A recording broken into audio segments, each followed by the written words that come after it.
So Jesus is very clearly saying, that is who I identify with. And with what we've been talking about in John with making him Lord, he again, in another fashion, in another way, he's saying, those who hear my word, put it into practice, are the ones. For brethren, this understanding has always been central to our faith and practice. You go back to 1708, that was one of the things that they were looking for. And remember, this environment when, in the late 17th century, the Bible got in the hands of the common people. The average guy was reading God's Word. And they started seeing the things that Jesus said over and over and over again. So when we hear him say, my mothers and brothers are those who heard God's Word and put it into practice, that's completely consistent with the text we used last week or the week before about the wise and foolish builder. Those who build on my word are the ones who are building on a solid foundation. And the storm's going to hit, you're going to survive, you're going to endure. But if you don't build on my word, it's going to crash. And Jesus is drawing very clearly a distinction between an earthly bloodline relationship and a different relationship. And believe it or not, in this text, one does trump the other.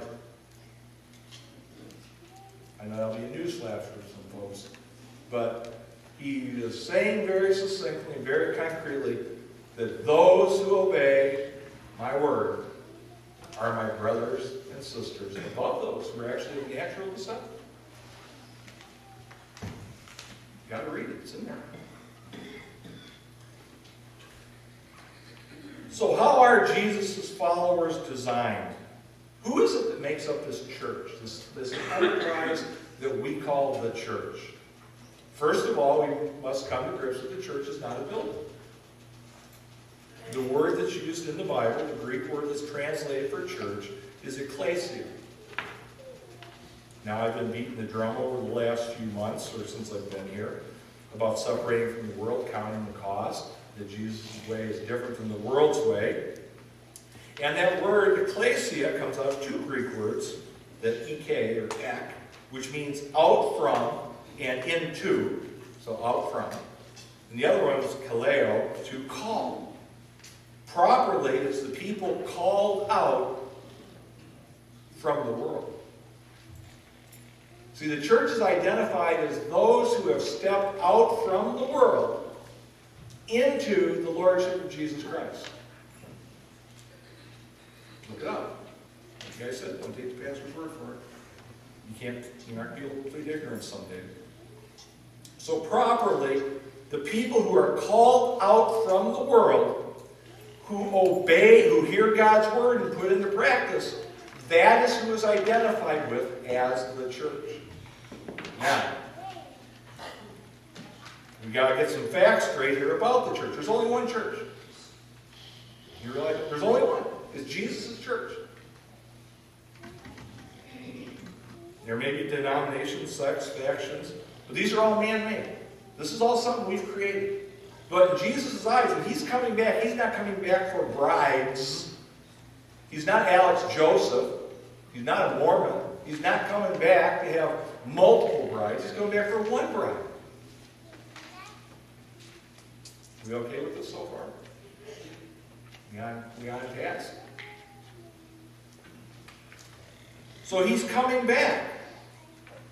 This outcome of those who have stepped out of the world are the ones that are going to obey God's word and put it into practice. So Jesus is talking about this putting into practice is significant of those who call on the name of the Lord. Remember when John the Baptist came on the scene, he's giving them the bad news. The axes, the root of the tree, and all this other stuff. And what did they try to run up against John the Baptist?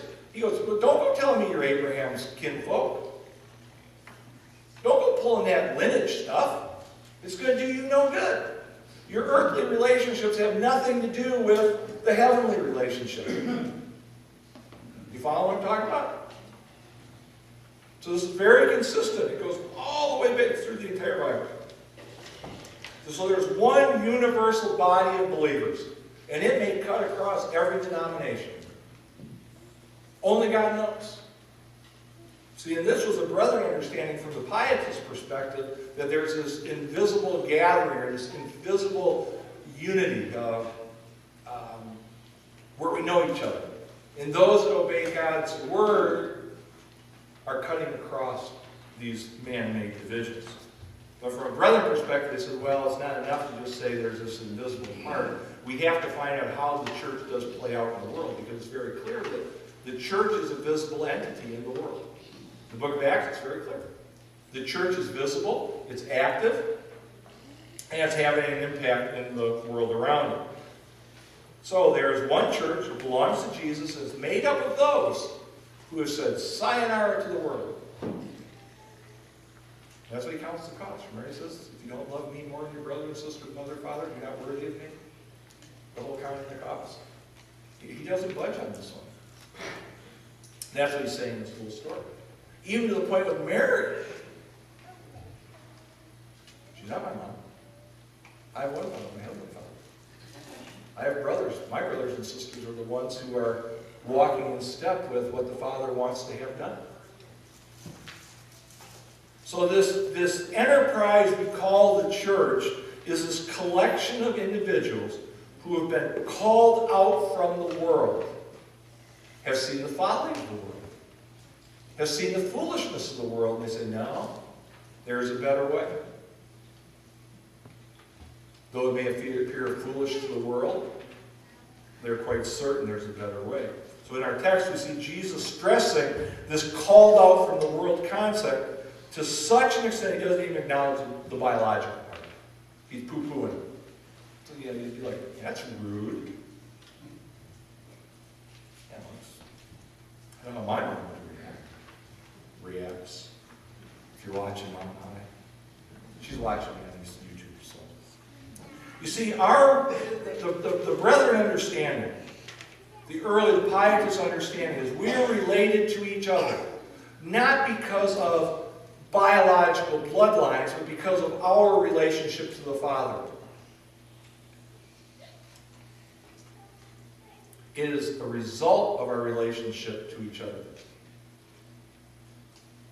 Because to earthly brothers and sisters, we don't go and pick a parent. We're brothers and sisters because of our parents. You follow?